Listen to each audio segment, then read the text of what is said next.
Welcome to this episode of the Motivational... What is it? The Motivation Mastermind. No, this is the Leading Life podcast. We uploaded the Leading Life, but this is Friday's Motivation Mastermind. Every Friday we get together with as many cool leaders who all specialize in different areas of life.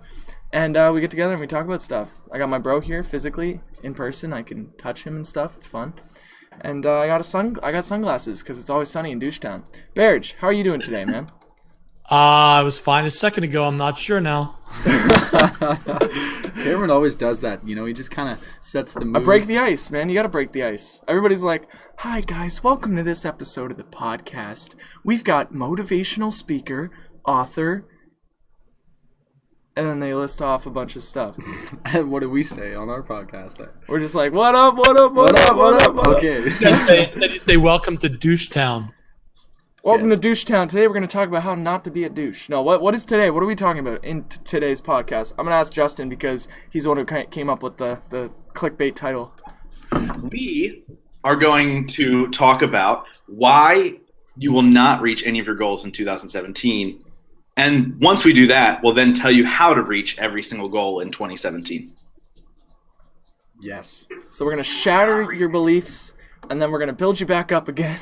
It's going to be great. So, I guess, where do we start? Like, what do you guys have any, like, New Year's resolutions, any kind of plans you had for 2016, and how did that go?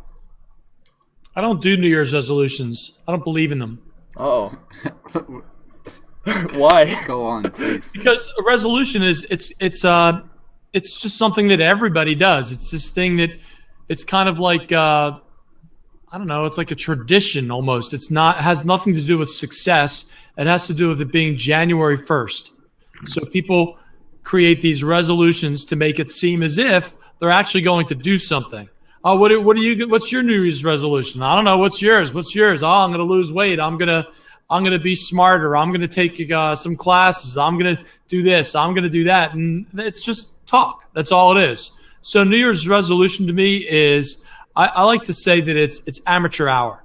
That's something that people do just because they feel they should. It's conversation around the water cooler when they get back to work on Monday. It's conversation on New Year's Eve. It's conversation on New Year's Day. And then by about the 3rd or 4th of January, no one's really talking about it anymore. The gym parking lot's full for about a week or two, and that's the end of it. They're the resolution people. So I don't do resolutions. I don't participate in that kind of a thing. I'm serious about what I do. I set goals. I set promises for myself, and I commit myself to them. That's what I do. I think the thing about New Year's is a lot of people, they talk a big game because it's not New Year's yet. Like I still got a few weeks of laziness, and then I could start working out on New Year's, or I have a few weeks of smoking cigarettes, and then I could quit on New Year's, which is what my mother did, calling you up, Mom. And literally last year, it was like October. She's like, no, I'm quitting on New Year's. No worries. New Year's, I'm done. Dude, New Year's is like in a couple days, and she's still smoking. So, absolutely, it's so easy. Easier said than done, basically. You can easily say, yeah, I'll work out tomorrow. But will you, though? I like what Tony Robbins says. Like, if you set a goal, do something. Like, it doesn't matter how big it is. Like, something that'll bring you closer to that goal. And if you don't do it now, then you're never going to do it. Like, if I chose to be a healthy, like if I chose to lose weight, I have to be a healthy person today. I can't be a healthy person tomorrow. Healthy people, like the only reason people lose weight is because they become a healthy person. They embody those habits, that lifestyle, and then the success comes. You know, it doesn't come right away, right? And that goes with a lot of things. In the world. What's that? Be the change you want to see in the world. So if you take that down to the cellular level where it's just you and not thinking of the entire world, you need to be that change first. Michael Phelps, before he was a gold medalist, or before the world recognized him as a gold medalist, he was a gold medalist in his mind. He trained like a gold medalist. He ate like a gold medalist. He slept like a gold medalist.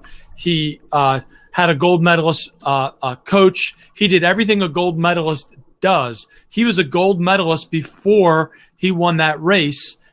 The world recognized it at that moment. And they recognized it 27 more times after that because he continued to train like a gold medalist and think like a gold medalist and do everything a gold medalist does. So he became the change that he wanted to see in the world. He did that first. And then everyone else recognized him for it. And that's what you're talking about, I think, with what you were just saying, Cam, that if you want to become something, you've got to change first. And if you want to have something, you've got to become that first. Yeah, Jim Rohn says success is something you attract by the person you become. So once Right. you become that level 10 person, level 10 success is just around the corner if you keep it up. That's always something I've been super interested in, man. It's like the way we see ourselves, like our identity. I find so many times we try to change a habit, or we try to create a goal, or we try to do something different without changing our identity and changing who we are as a person.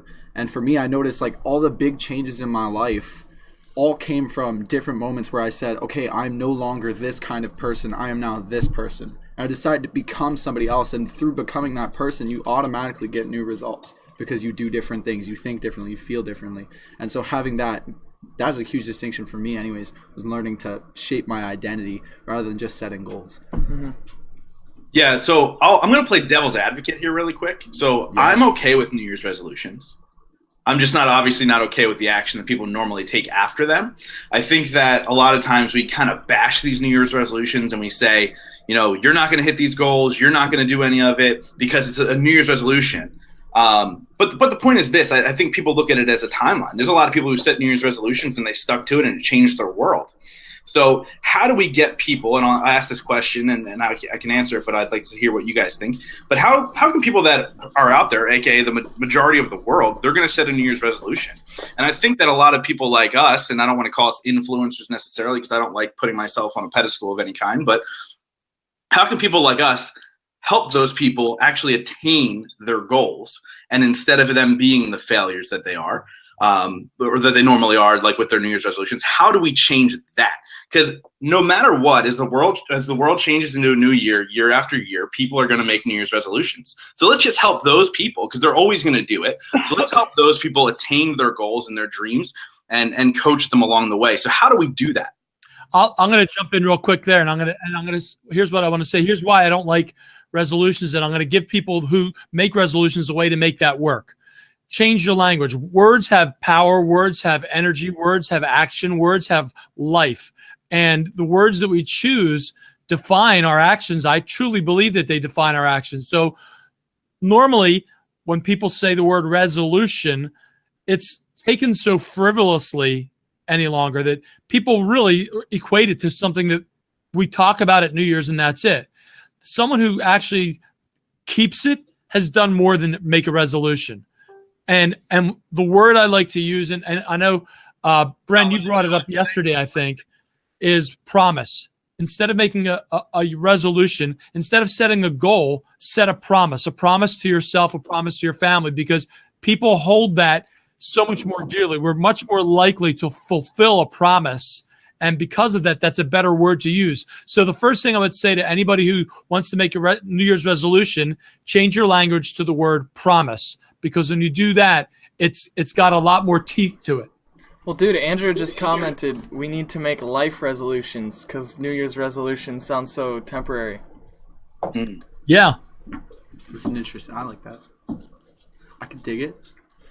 No, and Bears, you were spot on with that, and obviously even when I was trying to play devil's advocate, I kept saying goals.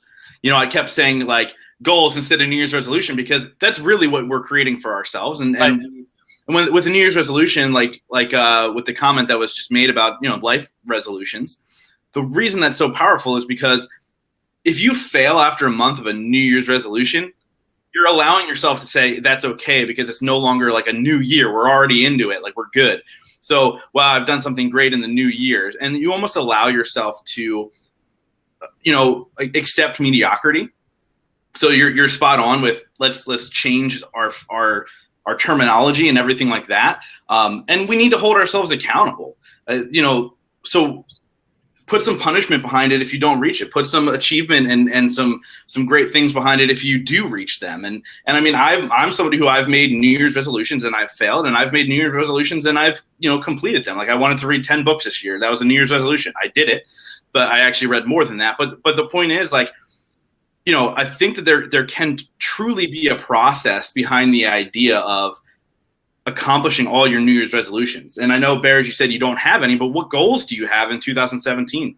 Absolutely. And that's exactly right. I just don't use the label of resolution because, like I said, it's something that's tossed around like candy.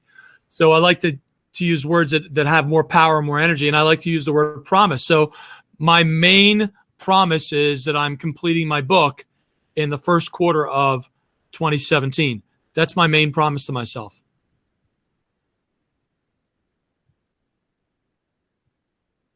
I heard also that you are psychologically more willing to take action or stick to something if you start it on like the first of the month, as an example, or the first of the year. Like, people like the idea of a fresh new plate, you know, like a fresh slate. You don't really need to worry about the past or anything like that. And I've noticed that too. When I start things on the beginning of the month, it helps me. I don't know, but if people want to start a New Year's resolution, I like what Hal Elrod does. He has an event in December talking about, you know, best year ever blueprint, like trying to make the next year of your life the best year possible. But he sets a challenge for everybody in November before the event. So he's like, start now, start in November, come to the event in December, we'll change your life, and then in January you'll build that muscle. See, the thing is like, it's not going to be easy at first. It's almost like working out, as an example. Like, you might as well start now, because either way, you're going to go through, like, a struggle. Either way, you're going to go through a lot of pain. So, like, you're learning to skateboard, as an example. Like, fall now, because you won't fall later. But, like, if you just keep prolonging that pain, it's going to end up happening, and you might as well start now. So, like, sure, it may be December 30th today, but start your New Year's resolution today. Like, start it as soon as you possibly can. Because Tony Robbins says decisions happen in a second. Like, sometimes it takes a moment to build up to that decision, but once it's made, like, there's no going back. Like, you see the world in a completely different way. You live a completely different life, and it just changes right away. So if you plan on quitting smoking, quit planning. Like, just do it. It's like, that's basically it. Yeah, Stop getting ready to get ready. Exactly. No, so I think you know, we're talking about these goals, the goal setting that we're making. So how do you guys hold yourself accountable once you set your goal? So obviously the goal's out there. Bears just said I'm going to finish my book in the first quarter. So how do you hold yourself accountable after you set that goal? Well, first of all, I set up a structure for myself so that I know what I need to do to get there. If you just say I'm going to do this and you have no system put in place for it, you're more likely to fail. In fact, you're very likely to fail. But what I do is I have some accountability partners. I have some people who you know, they check up with me. Hey, how did you write today? Like you said you were going to do. Did you do as many words as you said you were going to do? Are you at the point where you said you were going to be? If you're not, why not? You said you were going to do this. You said this is what you want to do. And you have to be prepared to allow yourself to be vulnerable like that and be honest with people who are there to help you and have your back and to do their best to make sure that you are going to follow through with what you say you want to accomplish. So that's one of the big things, is getting some accountability, and it helps to have it from another person, not a spouse or a relative, because, you know, we fight and argue with those people and it just complicates life. But some external person, some business friend or a friend that you know you can always be honest with, and they can always be honest with you, and they can call you out if you're basically full of it. They can call you out on it. I was with a friend of mine last night, and I called him out on a few things, and you know he was appreciating it a lot. And I said, look, no one's going to tell you this stuff but me. I'm saying it out of love, and you say you want to do these things, but you don't take any of those actions. So we need to do that with people, and we need to be able to allow people to do that with us, and we need to allow them to do that with us. I've done that before, where you like get people around you, like your friends or family or whatever, to hold you accountable. But what's helped me more, and it's obviously different for everybody, but meditation, I think, holds me more accountable than anything, because I sit there with myself, I get to know myself, and I can't help but obviously like think about where I'm headed in life, think about the bigger picture of my life, like how's my health, how is everything, every area. And then then every time I meditate, I visualize everything I want in my life, everything I'm going after. And that right there, just focusing intensely on what I want to do with my life, holds me accountable. because it affects every decision I make. Like right when I'm about to make a yes or no, do this or don't do this decision, I have that picture in my mind of where I want to be, and I basically subconsciously ask myself, will this bring me closer to my dream life, or will it bring me further away? And that's why meditation, I don't know how it works, but it just helps me make those really good decisions. It helps me make the right decision that'll bring me closer to what I actually want. Yeah, no, and I like that. And really, so the best way to figure out what's going to work out best for you is to focus on what's your biggest fear. So like your biggest fear might be fear of failure. So obviously meditation and self-accountability might be something that's easy for you. For me personally, disappointing my loved ones and my friends is my biggest fear. So accountability buddy is where I go, kind of like Bears. So I have accountability buddies that hold me accountable.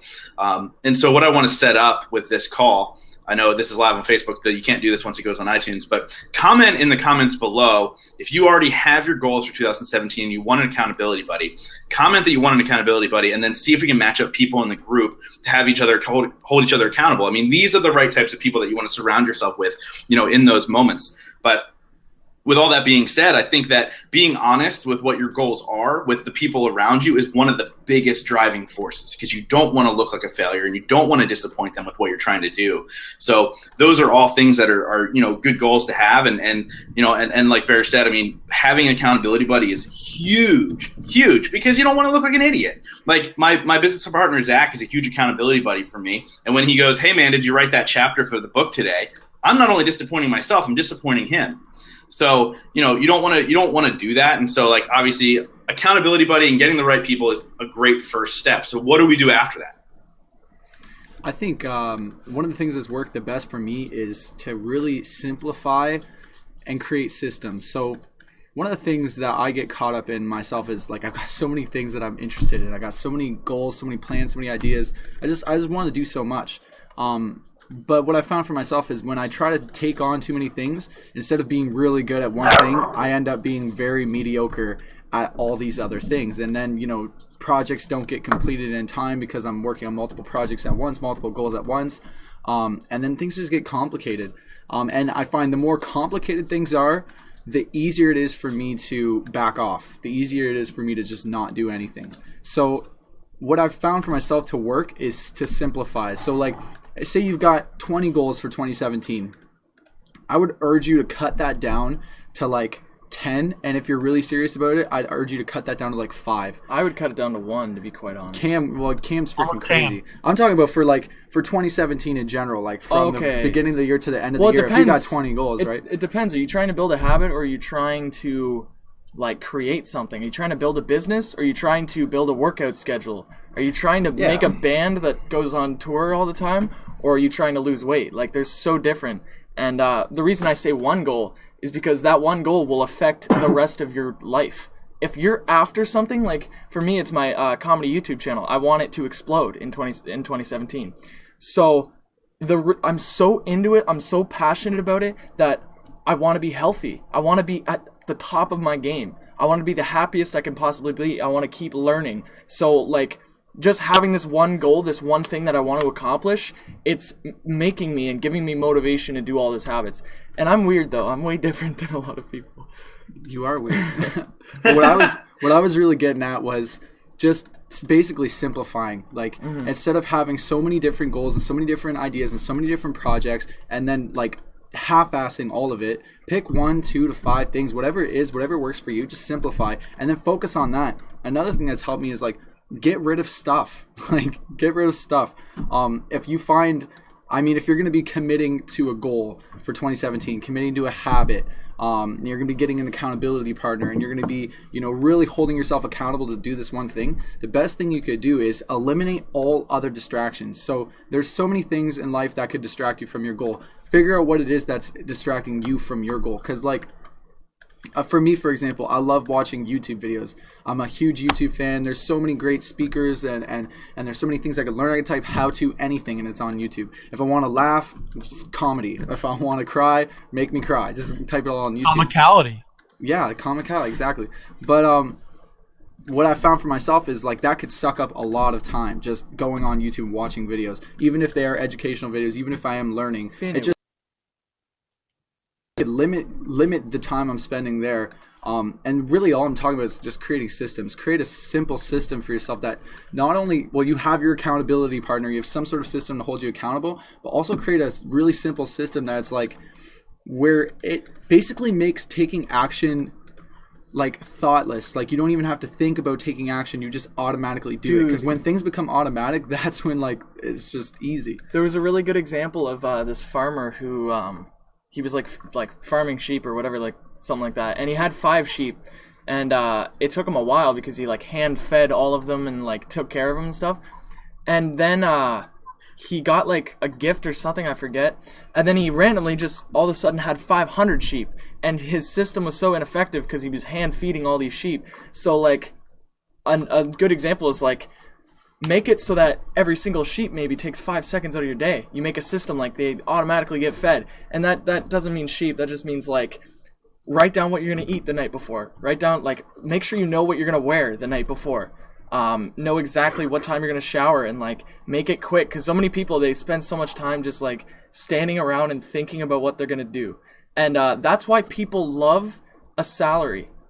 Because, like, dude, you show up, they give you work. Entrepreneurs, they have to make work for themselves, and it's tough. It's like, energy draining. It drains you. Like, it's soul crushing sometimes, where you have to, like, you have to put the work on the table and do that work. But when somebody else puts the work on the table, you just assemble it. It's awesome. Like, that's why cutting grass was easy. I want to share something that I learned about 3 or 4 weeks ago. I was at this event out in Los Angeles, and they talked about goal setting and simplified it and took it to exactly what you're talking about, the way to bring it from what should I do to this is what I should do. And it's called the 12-3-1 method of goal setting. So, you know, a lot of times people they might write down 12 goals. They've got all these different goals that they want to accomplish. And then they've got this piece of paper filled with all these goals, and they're not sure what to do first or what to do second. So they sit there in inaction doing nothing. And this solves it. So 12-3-1, the 12 has to do with the months in a year, right? So you write down 12 things, 12 goals, 12 whatever, it doesn't matter what they are, 12 things you want to accomplish. After you write those things down, you find out of those 12, what are the 3 most important ones to do. When you find those 3, then you put the other 9 aside. Okay, I've got these 3. Out of these 3, that's your first quarter. Those 3 are the first quarter of the year. Out of those 3, what's the number one? What's the most important out of those 3? And when you know what the most important out of those 3 is, that's what you do in January. Then you have the other 2 to figure out what February and March are. And then once you're finished with that, you go and you've got 9. What are the top 3 of those 9 that are left? And it could have changed. It could have changed because of what happened in life. It could be a lot of different reasons. It could have been because of something you learned from setting your first 3 goals and achieving them. And now you know what to do. Now, it's very possible that you may have one goal for the year. In that case, and I like to call those 12 things tasks. What are the 12 tasks? For example, Justin, I would actually say to you, your goal last year was not to read 10 books. Your goal last year was to gain a certain amount of knowledge. And the tasks you had to accomplish along the way to get there was to read those 10 books or more, which is why you read more, because your goal was really something else. So you needed to do more to achieve that goal. So what are those tasks that you need to accomplish? Whittle them down until you know what you need to do. And then once you have that, now you've got something to focus on. So my thing that I'm focusing on right now is my book, and everything revolves around that. Everything I do revolves around that book. It could be social media. It could be anything. It all revolves around that book, because I have social media goals too, but they're revolving around the book. So That's a really good method to use to focus in on what you want to do, because the more focus you have, the more likely you are to get that thing done, whatever that thing is for you, to get that thing done. No, absolutely, and there's an acronym which is SIB Kiss, SIB Kiss, see it big, keep it simple, and kind of going back to actually what Cam was talking about before. Sometimes we set these goals and it terrifies us because they're huge. So I want to, last year it was like I want to start a podcast. I had no idea what any of that entailed January 1st. I had no idea, but I had already made the announcement that we're launching a podcast. So I was like, okay, well, I have to figure this out, and I literally just broke it down step by step. Well, first, I put myself out there. I made myself vulnerable, and I said, we're starting a podcast.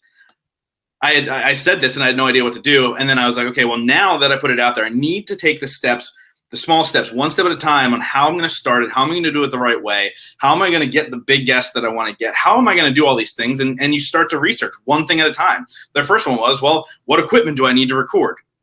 Then, what equipment do I need to edit? Then, what equipment do I need to sound mix? So on and so forth. So you have to be able to break things down so you're less scared to take that first step. Because, I want to lose 20 pounds. Say that's a goal, right? Okay, well, that's 1 pound at a time. So how do I lose the first pound?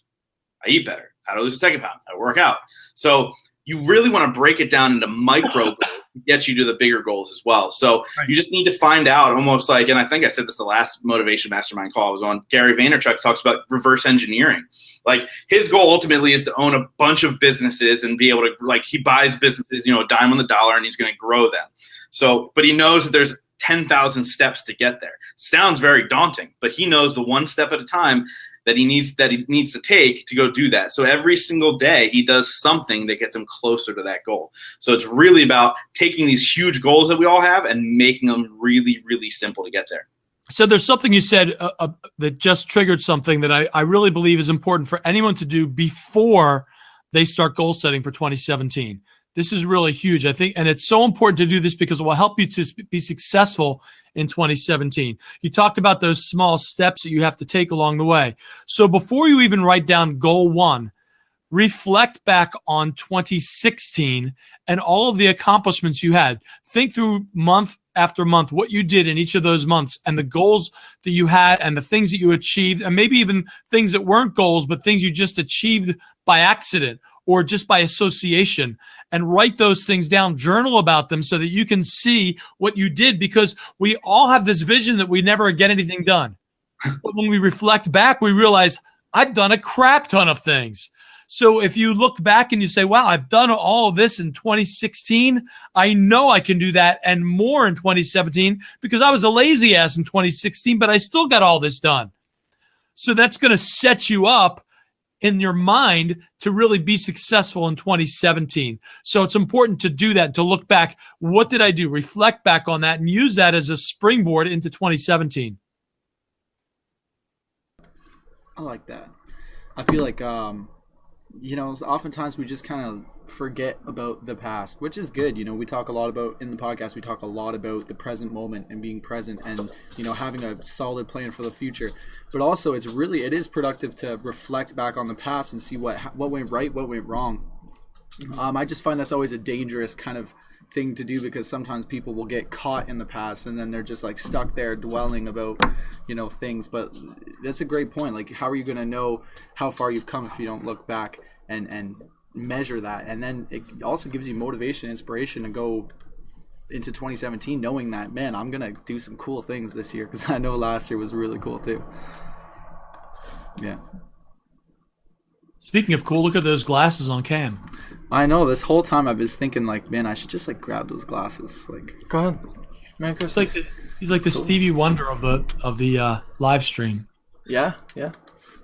these are fancy, man. So we talk, and this has nothing to do with New Year's resolutions or goals, but Cam had mentioned something earlier about feeling overwhelmed and allowing that to paralyze us. And I guess we can relate this to goals, because when you look at all your goals that you have that you want to accomplish this year, you might look at them and you become paralyzed with the overwhelm of what's going on.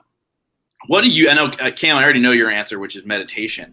But how do you, when you're feeling that overwhelmed, it almost paralyzes you at times. And I've been there where I'm supposed to do 10 things that day, but that scares me. So then I decide, like Bren was saying, like I decide that I'm going to hop on YouTube, and all of a sudden 3 hours later, I'm watching something really dumb.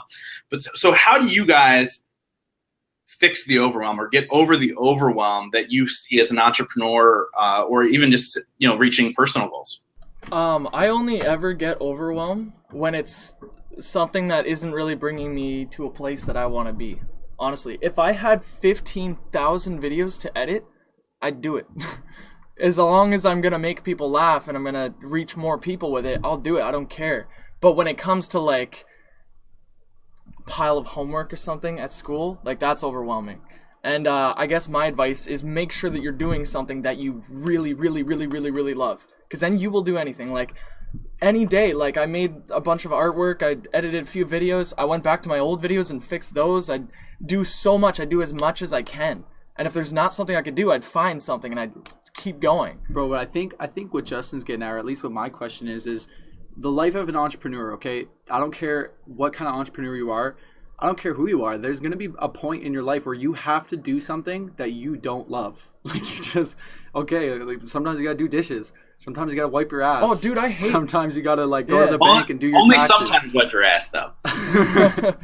You know what I mean? Like sometimes, like today I had to go get my passport. I didn't want to like wait in line. I didn't want to fill out this stupid paper. I didn't want to drive all the way around town, figure out where the passport place is. I didn't want to do that. But I knew in the end that where it's going to take me is somewhere I guess. So along your life, there's going to be a lot of times where you feel stressed out and overwhelmed because you're doing something that you don't necessarily want to do. But as long as, like for me personally, as long as I know in the back of my mind that I'm doing this for a purpose and a reason and it's going to bring me joy in the end, that's all that matters to me. And also realizing like just chunking it down to like one small thing. I find overwhelm really comes from two different things. It's either you're looking at one thing like it's the biggest thing in the world and it's like so overwhelming because it's so huge you just can't handle it, or you're looking at a million little things that you have to do and all those little things are overwhelming you. So really it's just a matter of how you're looking at it, right? If you look at it, you could look at it as one big project and it could scare the crap out of you, or you could look at it little individual projects and if there's a million of them, it'll also scare the crap out of you. So finding the balance in chunking things, right? That's been huge for me anyways. Dude, the reason I use the example of video editing is because I don't like video editing. I hate it. It's not fun. Like you sit there tediously, you have to sit down, you have to concentrate, my program crashes every 2 seconds. But like I said, if there was 15,000 videos to edit, I would start now. I would start editing. I'd edit 5 a day, you know, because it would bring me to that place. And I think most people, the reason they feel overwhelmed is because they're not doing exactly what they love, honestly. Like, you might think it's what you love, you might like a few things about it, but Brennan, if you completely dreaded sitting in line getting that passport, then there's a problem. You should be sitting there being like, oh, I'm going to go visit Berge, I'm going to go see Justin, we're going to go to his event, we're going to have a good time. Like, I would do anything to get to where I want to go with my channel, right? And I would sit in line for 3 hours at a hospital with a bunch of coughing people who are going to make me sick. I don't care. Like, somewhere loud with like crying babies and stuff. I don't care. As long as it'll bring me there, man. You know what I mean? I don't care. So I think what's most important is making sure you are doing the right thing. Because most people, like, you could spend years doing the wrong thing and thinking it was the right thing. You know, and luckily, the past 2 years of my life have been honestly discovering. Like, I started the company with him. I started, 5 YouTube channels? That was overwhelming. Oh, boy. But it would take you 8.2 years to edit 15,000 videos if you did 5 a day. Not bad. I would do it. See, that's why we have bears here, guys. Yeah. Attention to detail. In our book, Achieving Mastery, I talk about this concept of painting the picture, which basically means really getting clear, but like staining that in your brain to the point where like it can't leave. Like your dream life, everything you want in your life, your goals, your aspirations, the lifestyle you want to live, the people you want to be around, it cannot leave your mind. You can't shut your eyes without seeing your home, without seeing the smile on that person's face or whatever. You can't go to bed without thinking about it. And sometimes you can't sleep.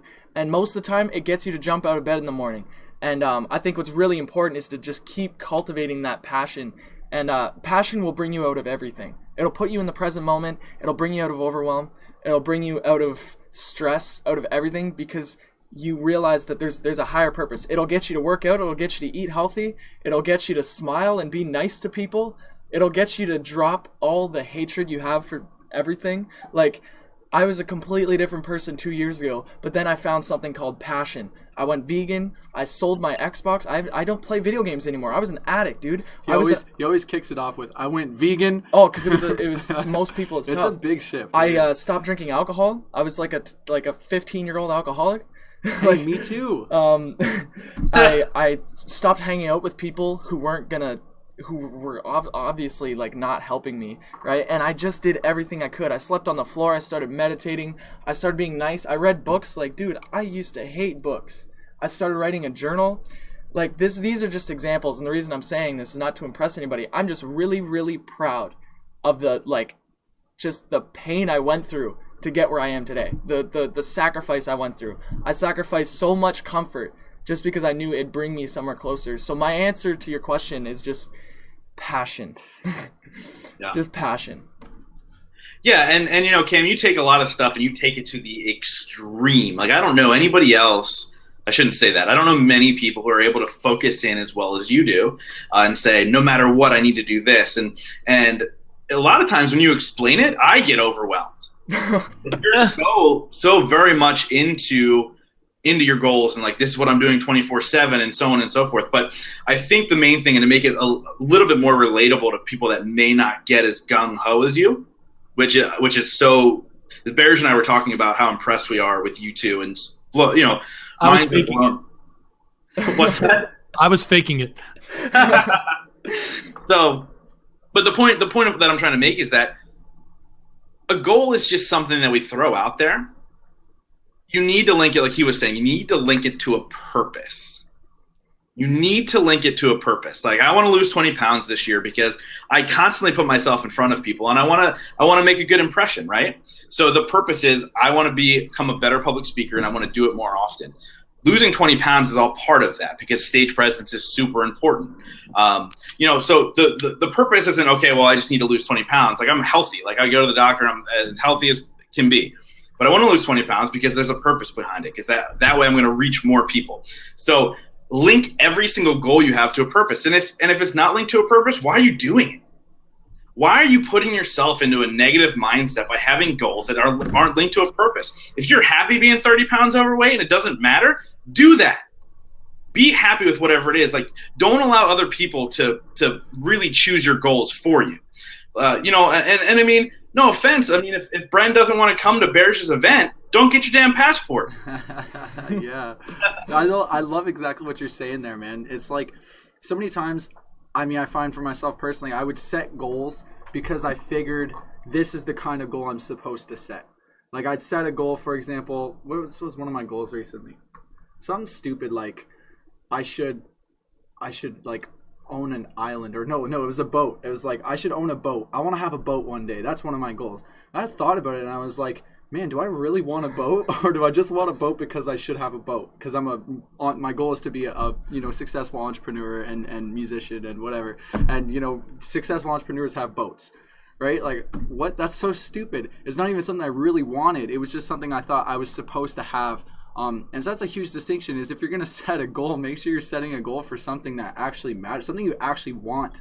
And that's how you're going to get it. I mean, I went through my goals list yesterday, and I took out like 6 or 7 goals out of like 20 or 30. And these are like goals for a lifetime. This isn't just 2017. I took out a bunch of them because I'm just like, man, I don't even really want that. Like, I just don't. And if I'm not focused on that boat, or I'm not focused on that stupid car, or I'm not focused on that, overly priced guitar, then I could focus on the things that really matter to me, which is like my joy, my happiness, my impact that I have in the world, the legacy that I leave behind when I leave this planet. That's the kind of stuff that really matters to me anyways. That's where I find purpose. You're rarely going to find purpose in material objects. That's basically what I'm saying here is. And around this time last year when I was setting my goals, I was really materialistic. I just started making money playing music. I was no longer working a crappy 9-to-5 job, and I was finally doing what I love to do full time, and I was making money, and I was like, man, I want this, and I want that, and I want that. And I started getting all these things, and I started realizing, like, wow, this just makes me more stressed. I just have another thing to think about. I don't want to think about what this dog's doing. Yeah, I like what Infinite Waters does, man, because, like, he's the type of person who thrives off of not doing much. Like, that exists out there. Like, maybe you're a person who doesn't want to find, like, a purpose in every minute of their life. Because that's basically for me, like every minute of my life, I got to be going closer, and sometimes even relaxing will bring me closer in the long run. So whatever I'm doing, it's in alignment with something. But for some people, it's like, I'll do one thing today, and the rest of the day I'm gonna have grapes in my mouth. I'm gonna relax. We're gonna chill. We're gonna watch Justin, a movie. you talked about your purpose, and I think really what you talk about. You mentioned Simon Sinek also.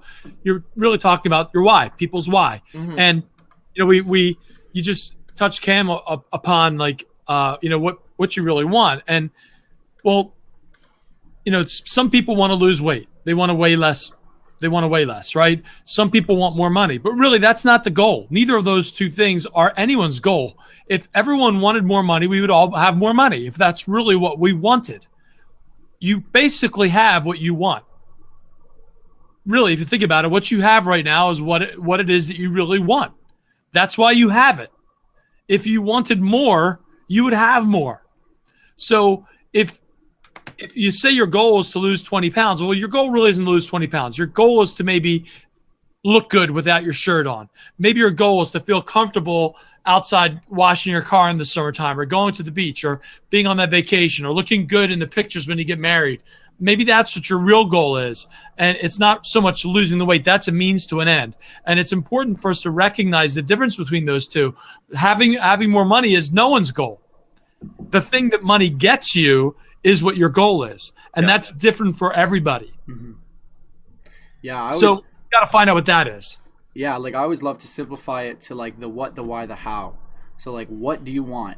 And what Bear's just kind of saying is like, it's kind of like, what's your North Star? Like losing 20 pounds, that would probably go in the how, would it not? It wouldn't be the why. It wouldn't be the what. The what would be, I want to feel good and look good. That's a great title for a book. What's your North Star? I like that. Boom.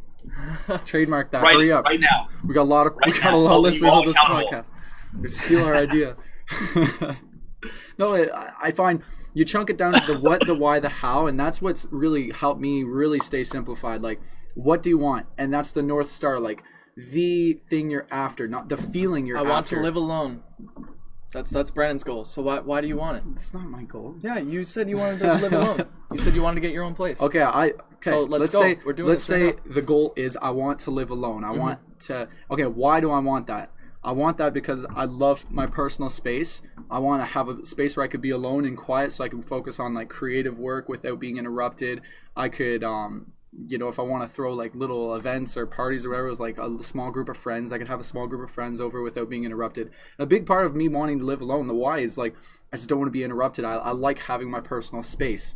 So that's probably the what. I'm just going to point something out really quick, and I don't want to cut you off, but there was a point that I want to make right now. Yeah. So you said, so my creative space so you can work on your music, because your why and your passion and your purpose is music. So you literally link that to music. I don't have one goal in 2017 that's not linked to my purpose. There's not one. There's no point. Because literally you will lose all passion and all drive from every single goal that you set for 2017 if it's not linked to your purpose. It's true. Cam wants to change the world with teaching people how to better reach their goals. Well, that's why he meditates for a ridiculous amount of time every single day. By the way, I can't even make it 10 minutes. So beyond impressed. But every single thing that we do, like Bear's just writing a book. Why? Because he wants to impact more lives than he's impacting now. How do I do that? I write a book. So everything needs to be linked to a purpose or you won't get there. So scratch your goals that have nothing to do with your purpose.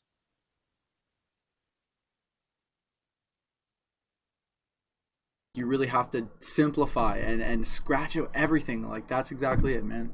And it's an easy way to figure that out is ask your what, why, how. Okay, what do I want? Okay, this is what I want. Okay, why do I want it? Is it linked to my purpose? Is it linked to a greater reason? Or am I just doing this because I think I should do it, or because somebody told me I should do it, or because society or family or whatever is pressuring me into it? Why do I want it? And then the how, like, we don't even need to talk about the how, guys. Like, seriously, if you want to learn how to live alone, or you want to learn how to write a book, or you want to learn how to play hockey or pick up the guitar, Google it. Just go to YouTube and Google it. If we're doing a podcast on how to do something, we're probably wasting our time, because the how to is everywhere. I find what people lack is the what and the why. The inspiration and the motivation, because that's a little bit trickier. How to do it is simple. You could follow a step-by-step process that somebody else has already done, because if you have a goal, odds are somebody else has probably already completed it. So you don't have to reinvent the wheel. You don't have to go out there and restart and figure it out yourself.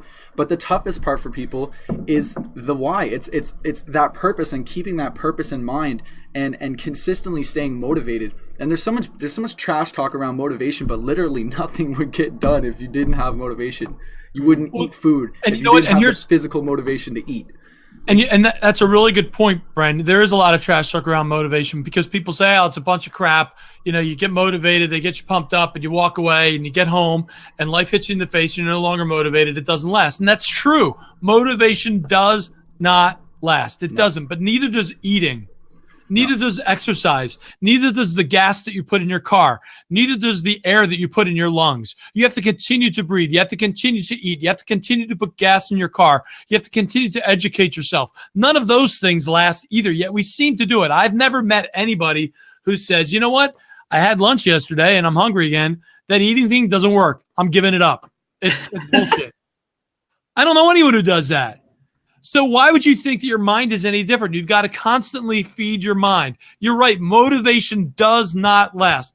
Neither does bathing. That's why we recommend them both daily. Thank you, Zig Ziglar. No, and it's so true. And I liked the eating reference, which was hilarious. It's true. But a great way to do that, honestly, to go, I don't know how much longer we're going to be on here, but let's bring it full circle. Accountability buddies, have them be your motivation buddy.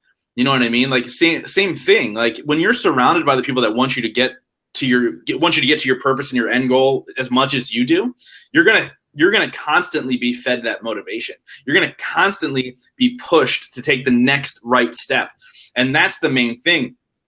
But and another thing too is, like, with these goals, you have to take that first step, and it doesn't have to be perfect. Like, I mean, I think all four of us can honestly say, like, we have taken steps and they were completely wrong, and we went in a completely wrong direction. And, and that doesn't mean that we can't adjust. And guess what? You set a goal right now today. It might be different 6 months from now, and that's okay too. But you have to continuously move forward with everything that you're doing. It's taking it day by day, and I find that's the biggest challenge for people biggest challenge for me anyways is staying consistently motivated and staying on track every single day. Because like Bear says, you get motivated off a video, a seminar, an event, whatever it is. You're super pumped. Maybe you just had a great meditation. You're just really into it right now. It doesn't last. And so what the biggest difficulty for people, or for me anyways, consistently, is staying on track and staying motivated with those goals. With that promise that I've made, with the new habits I want to create. And that's a great way to do it, is just find accountability in the people around you, find accountability in your environment, right? If you're trying to lose weight, get rid of all the junk food, right? Sign up for the gym, sign up for a class, get a coach that will stay on your ass so you have no choice but to do it. And hang around some in-shape people. Hang around in-shape people, exactly. There's so many ways to stay on track and stay motivated. But seriously, going into 2017, the only reason you're not going to achieve your goals is if you forget you even had them. So remember to stay on purpose consistently every single day. Think about your goals. Follow through on the habits or the tasks that you set yourself for. Look back and reflect what went right, what didn't go right, what can I do better in the future. And there's so many times where I've set up a goal for myself where it's like every single Sunday I'm going to get together with a mastermind group, accountability group, where I'm just going to sit down and like write out my goals and do that. And then life hits. And then it's like, okay, well now what, right? And it's a lot harder for life to hit you and knock you off track if you have a consistent system.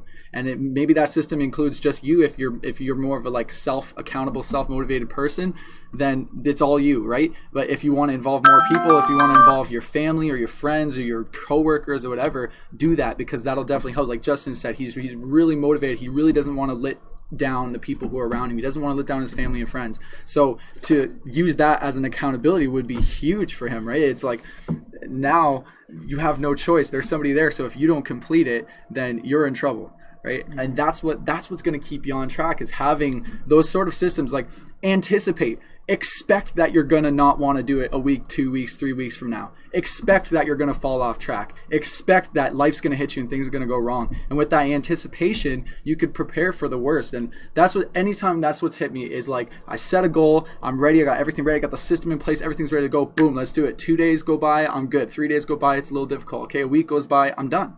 I'm screwed because I didn't anticipate for the next big thing to hit. I didn't expect, Cam to move in. I didn't expect the weather to snow. I didn't expect all these things, right? If you don't have that anticipation, you're bound to get in trouble. And so create a system that it obviously stay flexible, but I keep coming back to that word system because that's one of the things that changed my life is creating an automatic system that I don't even have to think about anymore. I don't have to make decisions. I don't have to use that brain power, willpower, decision muscle, nothing. It just happens. And that's what's going to get you your goal. Yeah, and you want to consistently talk about your goals and talk people's ears off. And I'm going to take something that's become a joke and tell you why they do it. Vegans, Cam, and people who do CrossFit talk about it constantly. Hey, I'm vegan too. Why? What? But why? Because it's difficult. And them talking about it holds them accountable to this thing that pushes them and this thing that they end up falling in love with. So you need to talk about your goals. And I know that we make jokes about it because when you're not a vegan and when you don't do CrossFit, it's annoying. But to them, that's why they're doing it. It holds them accountable. It reassures them that I'm doing this for a reason, and it keeps them driven every single day to go to do CrossFit at 5 a.m. or go, or not eat that burger, which is amazingly delicious, or whatever. Like, you need to talk about your goals, and you need to constantly put them out there because that'll also keep you on track.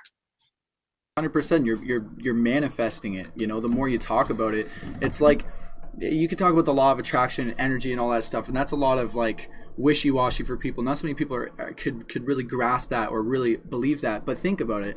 The more if you believe in the law of attraction, if you believe in energy and things being attracted to you, the more that you talk about things, then the more it's going to come into reality. Even better, the more you talk about things with the people around you, then now they're thinking about it too. Okay, there's even more energy coming towards you. That's even more energy going towards your goal. And so, like, for doing this podcast every day, for example, this has been a huge thing of accountability for me because I can't back out. We got people who are ready 9 to 5, or who are ready Monday to Friday, 5 p.m. Eastern time. They're ready to get on here and listen to us. They're ready to join the conversation. They're ready for us. So I can't just bag. I can't just one day say, I don't feel like podcasting today. I'm just not into it. No, because I've spoken about it so much. It's out there. Like, I've just put myself on the line essentially. And so there's only two options. You do the podcast or you give up and you fail. Like, just do the freaking podcast. So we are at the 57-minute mark. Damn. I think why don't we just go around the table, the Google Hangout, and just say our last words, last sentence, last kind of tip that you really want people to remember for 2017. Because, guys, this is the last episode of Leading Life of the year, dude. Oh, damn. Guys, I don't know what that is, but yeah. All right, let's start with Bears. Bears has always got some good stuff. I would say reflect on the past and focus on the future. And to the point. Yeah, I like that. Yeah, I like it. Justin. Am I up? Cool. Again, I was actually going to say something kind of similar, but 2016, it's done, guys. What is done is done. We chose to live the life that we just did in last year. So let's make next year even better, and we do that just by taking that first step. So take that first step today. Brandon? I would say, you know what? Stay focused on changing who you are and not so much worrying about what you do. Because I find, if you change who you are, you change your identity, you essentially create and design the perfect you, the ultimate you, then that person, once you embody that person's going to think differently, going to do different things. So instead of focusing so much on like, what do I got to do? Focus on who are you and what does that person do? Mm-hmm. Just give her. Just give her. Wow. End it like that. I would have to say, make sure you are on top of your game. Because if you are trying to build a business You're trying to be an artist. You're trying to record an album. You're trying to go on tour. You're trying to do something. I don't know, career path, whatever. You need to be on top of your game. If you're mentally messed up, like if you are depressed, if you have like massive anxiety issues, if you like seriously, if you have social anxiety, all that stuff, make sure you're on top of your game. Like if you're not happy right now, then what's the point, dude? You're living now. You're not living for the future. Tomorrow you will be living now. Yesterday when you were sick, you were living now. So just try your best to work on yourself. Like first half a year of my journey of like reading books and all this personal development stuff, I accomplished nothing basically. All I did was work on myself and make sure that my past issues are resolved.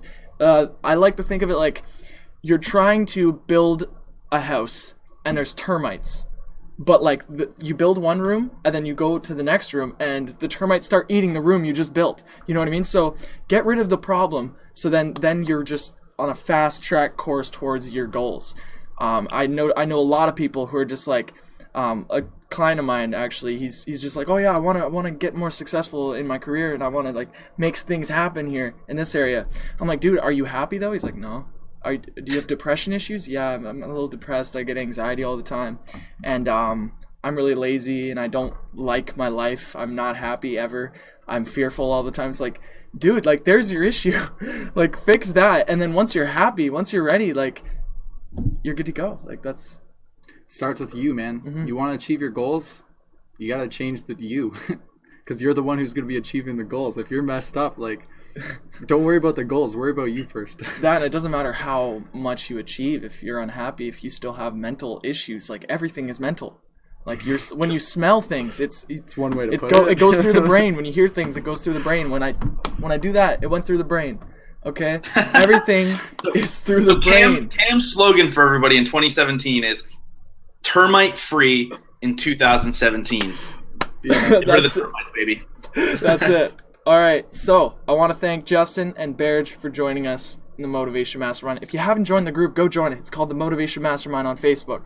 There's a ton of inspirational stuff there. Stop visiting your news feed and visit that place every day. It'll change your life, literally. If you just do that once a day, if you have a habit of like going to the news feed every day and you switch it with the Motivation Mastermind feed, it will change. It'll change the way you think and everything. Just like you change the way you surround yourself with people and stuff like that. So, yeah. If you can't change the people around you, you need to change the people around you. Well, no, here's the thing, man. What's changed my life also is just surrounding myself with different people online. Like, you don't necessarily need to be roommates with, like, the best person in the world. You need to, you can also associate. Cue the sad, fluffy music. There's so many ways. There's so many ways. Anyways, Cameron, rant. Let's keep going. No, we're done. We're done this episode. Go on. No, shut your mouth. Berge, end this, man. We're done.